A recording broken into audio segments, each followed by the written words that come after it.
तो फिर पहले तो राजकुमारी ने बोला हाँ ये वही दाने थे।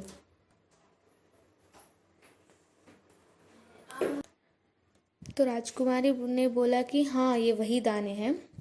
पर बाद में फिर राजा को इसमें कुछ तो गड़बड़ी लगी, तो राजा ने फिर से उसे पूछा, थोड़ा डांट कर पूछा, स्ट्रिक्ट होकर पूछा कि तुम, तब उसने कि क्या सच में ये वही दाने हैं। तो तब राजकुमारी ने डर कर उन्हें सब सच बता दिया कि नहीं ये वह दाने नहीं है। उसने फेंक दिया और फिर वो भंडार घर से लेकर आई, ऐसे उसने सब सच बता दिया। अब बारी आई दूसरी राजकुमारी की। तो राजा ने उनसे पूछा कि तुम्हारे दाने कहाँ हैं। तो फिर दूसरी राजकुमारी अपनी संदूकची में, जिस संदूक में उसने डाले थे, मखमल के खोल वाली डिब्बी उठा लाई। तो उसने मखमल के अंदर वो एक डिब्बी में डाले थे, तो वो लेकर आई। और फिर राजा ने उसको खोल कर देखा तो दाने सड़ गए थे, क्योंकि 5 साल के बाद वो ऐसे रख रही है तो सड़ जाते हैं। तो दाने सड़ गए थे। फिर तीसरी राजकुमारी से पूछा कि तुमने क्या किया उन दानों का। तो तीसरी ने कहा मैं उसका उत्तर आपको अभी नहीं दूंगी, क्योंकि जवाब पाने के लिए आपको यहाँ से दूर जाना पड़ेगा और मैं वहाँ आपको कल ले चलूँगी। तो तीसरी वाली ने बोला कि अभी तो मैं आपको उसका उत्तर मतलब जवाब आंसर, तो मैं अभी आपको आंसर नहीं दे सकती, मैं कल आपको बताऊँगी, क्योंकि हमें कहीं जाना पड़ेगा जो यहाँ से बहुत दूर है। फिर राजा ने चौथी वाली से पूछा जो सबसे छोटी थी। तो उसने ऐसे ही बोल दिया, वो तो अपनी ही दुनिया में मग्न रहती है और उससे उसे फर्क भी नहीं पड़ता था ये सब चीज़ों से। तो उसने बोल दिया कि, उसने पूछा कि उन दानों की कोई कीमत है पिताजी। वैसे तो ढेरों दाने पड़े हैं भंडार में, आप तो जानते हैं ना मुझे गेहूं के भुने दाने बहुत अच्छे लगते हैं, सो मैं उन्हें भुनवा कर खा गई। आप भी पिताजी किन किन चक्करों में पड़ जाते हैं। तो उसने बहुत बेपरवाही से बोला कि मैंने तो उनको भून कर खा दिया और आप भी कैसे कैसे काम करवाते हैं हम लोगों से।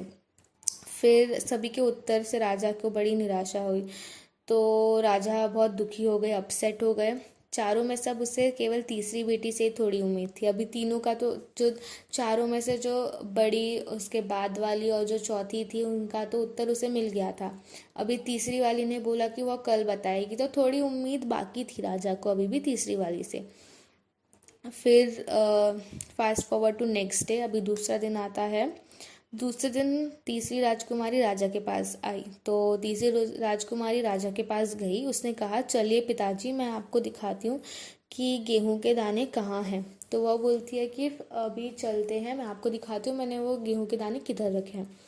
फिर राजा रथ पर सवार हो गया। तो रथ क्या होता है, वो घोड़े आगे आते होते हैं और राजा पीछे बैठा होता है। तो वो सवार होकर चले गए दानों को देखने के लिए। उसने कहा चलिए, सॉरी, रथ महल नगर पार करके खेत की तरफ बढ़ चला। तो रथ ने पहले महल को पार किया और फिर नगर को पार किया, मतलब वो नगर के बाहर था। नगर मतलब उनका सिटी, जो जिस नगर के वे राजा थे वह नगर पार किया और एक खेत की तरफ बढ़ चला।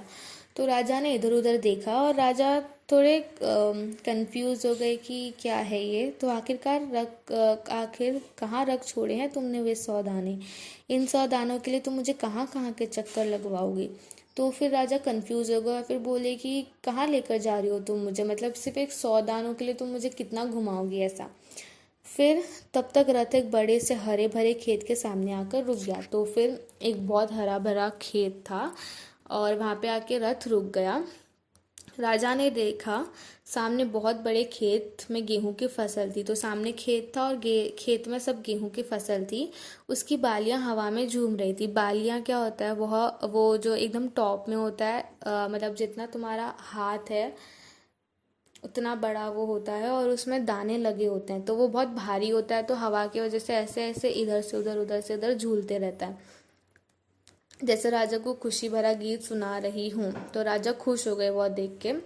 राजा ने हैरानी से राजकुमारी की ओर देखा। तो राजा सरप्राइज हो गए और उसने अपनी बेटी की तरफ देखा। राजकुमारी ने कहा पिताजी ये हैं वह 100 दाने जो आज लाखों लाख दानों के रूप में आपके सामने हैं। मैं उन 100 दानों को बोकर इतनी अधिक अधिक फसल तैयार की है। तो फिर राजकुमारी अपने पिता को बताती है कि पापा ये जो आपने दिए थे मुझे 100 दाने, ये वह 100 दानों को मैंने बोया और फिर इतने उन 100 दानों में से मैंने लाख गेहूं के दानों को निकाला। फिर राजा ने उसे गले लगा लिया। तो राजा बहुत इमोशनल हो गया और बहुत खुश हो गया और उसने खुशी से अपने बेटी को गले लगा दिया और बोला अब मैं निश्चिंत हो गया हूँ। मतलब निश्चिंत मतलब टेंशन फ्री। क्यों निश्चिंत हो गए हैं? तुम ही मेरे राज्य की सच्ची उत्तराधिकारी हो। तो इतना बड़ा जो टेस्ट था वो इसी के लिए था ना कि उनको वारिस कौन चाहिए था। तो हमें उत्तराधिकारी मतलब वारिस, तो हमें अपना उत्तर मिल गया कि वारिस कौन है? वारिस तीसरी बेटी है जिसने गेहूं को बोया।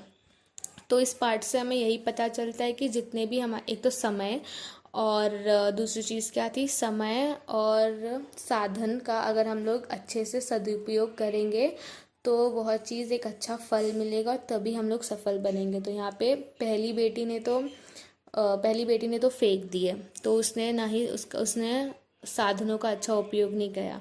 दूसरी बेटी ने भी सिर्फ रखे उसे और वे सड़ गए, तो उसने भी समय का सदुपयोग नहीं किया। तीसरी बेटी ने उसको बोया, उसने समय का भी 5 साल का भी अच्छा उपयोग किया और साधन उसके पास 100 थे और 100 के उसने लाख बनाए, तो उसने साधनों का भी अच्छा उपयोग किया। और चौथी बेटी ने तो खा लिया, तो फिर तो बात वहीं पे ख़त्म हो जाती है। तो इसका हम लोग को यही सारांश मिलता है कि समय और साधन का सदुपयोग करना चाहिए।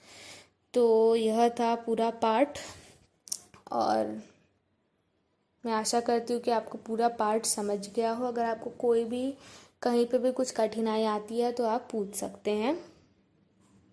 और पार्ट बहुत इजी है और सिंपल है, बस आप इसको फिर से पढ़िएगा अच्छे से और याद रखिएगा कि स्टोरी में क्या क्या हुआ। इमेजिन करके पढ़ोगे तो आपको अच्छे से समझेगा। मैंने एकदम सिंपल वर्ड्स में समझाया है, फिर भी आपको कुछ डिफ़िकल्टी होगी तो आप मुझसे पूछ सकते हैं।